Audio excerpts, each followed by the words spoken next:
The Oppo... Why you like me? Hey guys, so we're starting October with another episode of What's Better? Yeah boy! So what are we comparing this time?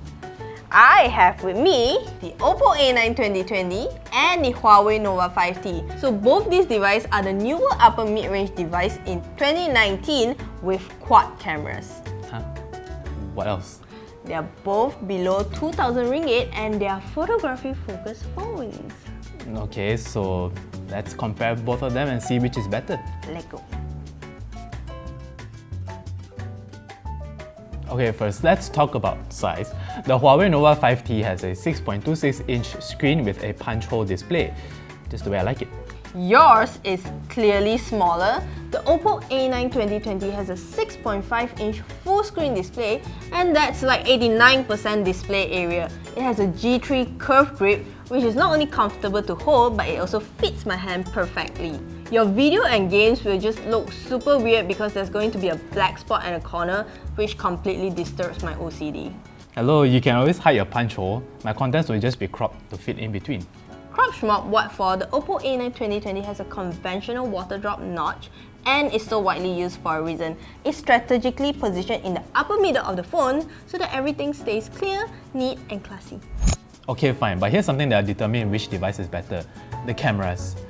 At least for once, both phones have something similar. Both phones have a quad camera setup, but mine has a 48MP main lens, a 2MP depth sensor, 2MP macro lens, and a 16MP ultra-wide camera.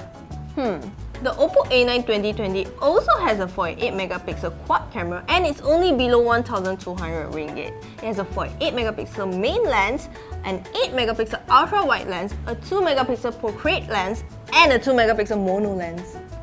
What's a mono lens? It combines with the portrait lens to create high-quality black and white shots with blurred background for the artistic flair. Okay, but sounds normal to me though. But at least my 2MP macro lens is more practical. Plus, I have a higher resolution 16MP ultra-wide camera. Who will use macro lens that often? It's not even that practical. And please, those are just numbers. Right off the bat, we see the Oppo's ultra-wide images have better color accuracy. The Huawei one just looked warmer and a little bit addicted. The Nova 5T takes images that are more vibrant without being oversaturated. It looks like your Oppo is quite washed out. No, it's not a washout, it's more natural. It leaves room for editing and creative ideas. Pros like me will appreciate it. Also, if you look at the portrait selfies we took, Oppo seems to be better at the bokeh effect. Huawei one isn't as accurate. It's almost the same, but even if I give you that, the Nova takes better photos at night. It's less grainy and has better balance in terms of contrast. But you needed a longer time to take your night shots, right? The Oppo A9 2020 has Ultra Night Mode 2.0 that can significantly adapt to low light faster and it offers noise reduction and enhanced brightness at the right areas, all thanks to the HDR technology.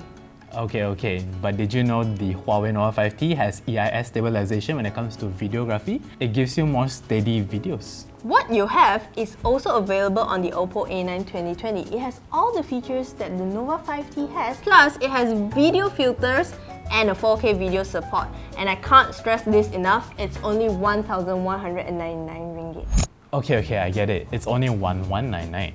But for only 1,599, you get a flagship Kirin 980 chipset, plus 8GB of RAM and 128GB of internal storage. Gaming is a breeze and overall experience is snappy.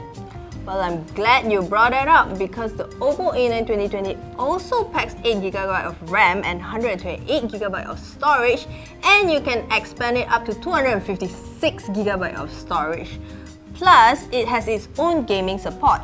With Game Boost 2.0, I can play PUBG with medium frame rates without any latency, so it's perfectly good for casual gamers.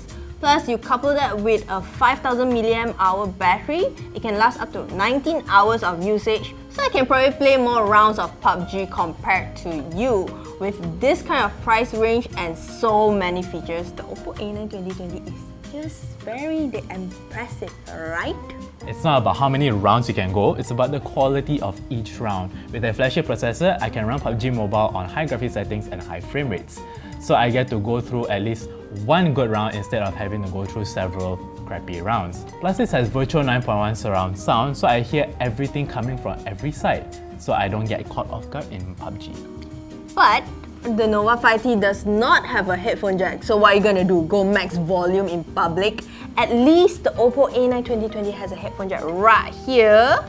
And it has dual stereo speakers paired with Dolby Atmos 3D sound effect, so I'm just as ninja as you in PUBG.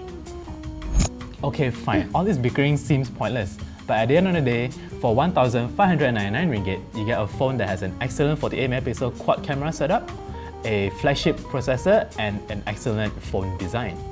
Well, the Oppo A9 2020 offers similar features with the Nova 5T, a 48MP quad camera, 8GB of RAM, 128GB of storage, and it has a 5000 mAh battery, and it's just 1,199 ringgit, so that's 400 ringgit cheaper than the Nova 5T.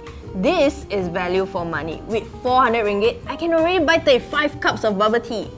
Yeah, you also get diabetes. So there you have it. Let us know which phone you prefer down in the comments below. Remember to like, subscribe. This is Victor. This is Yvonne. Bye-bye.